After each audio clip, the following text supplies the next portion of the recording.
19장. 예수께서 그들에게 말씀하셨습니다. 내가 너에게 진실로 말한다. 여기 서 있는 사람 가운데 죽기 전에 하나님 나라가 능력을 떨치며 오는 것을 볼 사람이 있다. 6일 후에 예수께서 베드로, 야고보, 요한만 따로 데리고 높은 산으로 올라가셨습니다. 그런데 예수께서 그들 앞에서 모습이 변하셨습니다. 예수의 옷은 이 세상 그 누구도 더 이상 희게 할 수 없을 만큼 새하얗고 광채가 났습니다. 그리고 거기에 엘리야가 모세와 함께 그들 앞에 나타나 예수와 이야기를 나누었습니다. 베드로가 예수께 말했습니다. 주여, 우리가 여기 있는 것이 좋겠습니다. 우리가 초막 세 개를 만들어 하나에는 주를, 하나에는 모세를, 하나에는 엘리야를 모시도록 하겠습니다. 모두들 몹시 두려웠기 때문에 베드로는 무슨 말을 해야 좋을지 몰라 이렇게 말했습니다. 그때 구름이 나타나 그들 위를 덮더니 구름 속에서 소리가 들려왔습니다. 이는 내 사랑하는 아들이다. 그의 말을 들어라. 그 순간 그들은 주를 살펴보았습니다. 그러나 그들은 이미 아무도 보지 않고 오직 예수만 그들과 함께 계셨습니다.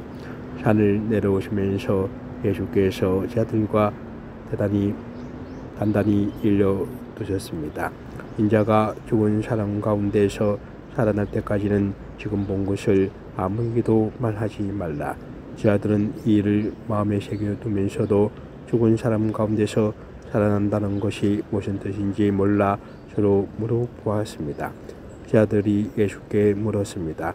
왜 율법학자들은 엘리야가 먼저 와야 한다고 말한 것입니까? 예수께서 대답하셨습니다. 참으로 엘리야가 먼저 와서 모든 것을 회복시킨다. 그런데 왜 성경에는 인자가 많은 권을 받고 멸시를 당할 것이라고 기록된 것이냐? 내가 너에게 말한다. 엘리야는 이미 왔다. 그런데 사람들은 그에 대해 성경에 기록되어 있는 대로 그를 자기들 마음대로 대했다. 그들이 다른 제자들에게 돌아와 보니 그 제자들이 많은 사람들에게서 둘러싸여 율법학자들과 논쟁을 벌이고 있었습니다. 사람들은 모두 예수를 보자마자 몹시 놀라며 달려와 맞이했습니다. 예수께서 물으셨습니다. 무슨 일로 이렇게 논쟁하고 있느냐? 무리 가운데 한 사람이 대답했습니다. 스승님, 제가 아들을 데려왔습니다. 그 아이는 말 못하게 하는 더러운 귀신이 들려 있습니다. 귀신이 한번 아이를 사로잡으면 아이가 땅에 거꾸러집니다. 그러면 아이는 입에 거품을 물고 이를 갈면서 몸이 뻣뻣하게 굳습니다. 그래서 스님의 제자들에게 귀신을 쫓아내 달라고 부탁했지만 쫓아내지 못했습니다. 예수께서 말씀하셨습니다. 이 믿음 없는 세대야, 내가 언제까지 너희와 함께 있어야 하겠느냐? 내가 언제까지 너희에게 참아야 하겠느냐? 아이를 데려오라. 그러자 그들이 아이를 예수께 데려왔습니다. 들은 귀신은 예수를 보더니 곧 아이의 몸에 경련을 일으켰습니다. 아이는 땅에 거꾸러지더니 입에 거품을 물고 뒹굴었습니다. 예수께서 아이의 아버지에게 물으셨습니다. 이 아이가 언제부터 이렇게 됐느냐? 그가 대답했습니다. 아주 어릴 때부터입니다. 귀신이 아이를 죽이려고 여러 번 불속에 내던지고 무속에도 빠뜨렸습니다. 그러나 스님께서 어떻게든 하실 수 있다면 제발 우리를 불쌍히 여기시고 도와주십시오. 예수께서 말씀하셨습니다. 하실 수 있다면이 무슨 말이냐? 믿는 사람에게는 모든 일이 가능하다. 그러자 곧 아이의 아버지가 소리쳤습니다. 내가 믿습니다. 믿음이 부족한 나를 도와주십시오.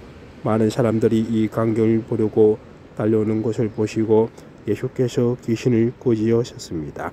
듣지 못하게 하고 말 못하게 하는 귀신아, 내가 내게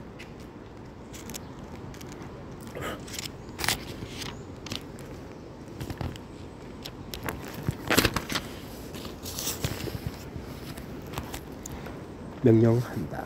이 아이에게서 나와 다시는 들어가지 마라. 들은 귀신은 소리 지르며 아이에게 심한 경련을 일으키더니 나갔습니다. 아이가 죽은 것 같이 돼 누워있자 많은 사람들이 수군거렸습니다. 아이가 죽었나 보다.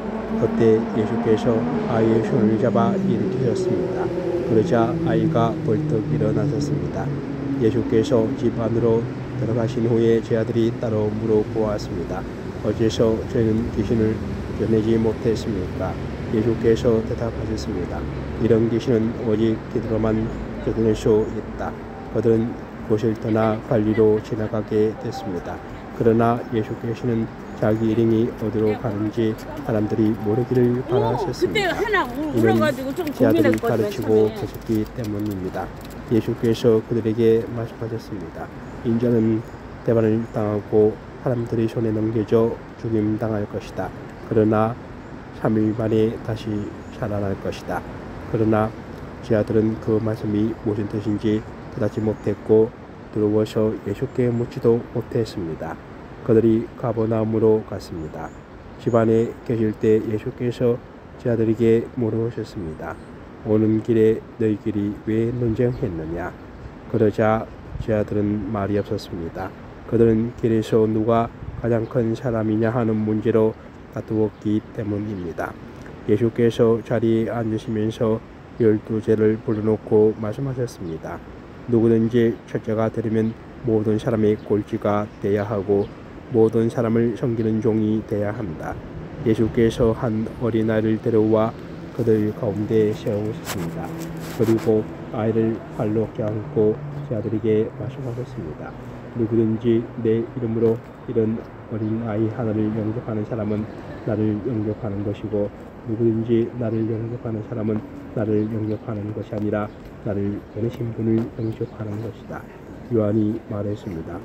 선생님의 이름으로 귀신을 쫓는 어떤 사람을 보고 그를 다른 자가 아니어서 우리가 그에게 하지 못하게 했습니다. 예수께서 말씀하셨습니다. 못하게 하지 마라. 내 이름으로 기적을 행하고 나서 바로 나를 욕할 사람은 없다. 누구든지 우리를 반대하지 않으면 우리 편이다. 내가 너에게 진실로 말한다. 너희가 그리스도의 사람인 것을 알고 너에게 물 한 잔이라도 주는 사람은 반드시 자기가 받을 상을 잃지 않을 것이다. 또 누구든지 나를 믿는 어린아이들 중 하나라도 죄짓게 하는 사람은 차라리 큰 맷돌을 목에 달고 바다에 던지는 것이 나을 것이다. 내 손이 너를 죄짓게 하거든 잘라버려라. 두 손을 가지고 영원히 거지 않는 지옥불에 던지는 않느냐. 성하지 않는 몸이 되더라도 생명에 들어가는 것이 더 낫다. 또 내 발이 너를 죄짓게 하거든 잘라버리라. 두 발을 가지고 지옥에 던져지느니 저는 다리로 생명에 들어가는 것이 더 낫다. 또 내 눈이 너를 죄짓게 하거든 뽑아버리라. 두 눈을 가지고 지옥에 던지느니 한 눈만 가지고 하늘나라에 들어가는 것이 더 낫다. 지옥은 벌레도 죽지 않고 불도 꺼지지 않는 곳이다. 모든 사람이 소금에 절여지듯 불에 지어질 것이다. 소금은 좋은 것이다. 그러나 소금이 그 짠맛을 잃으면 어떻게 다시 짜게 되겠느냐. 그러므로 너희 가운데 소금을 간직하고 서로 화목하게 지내라.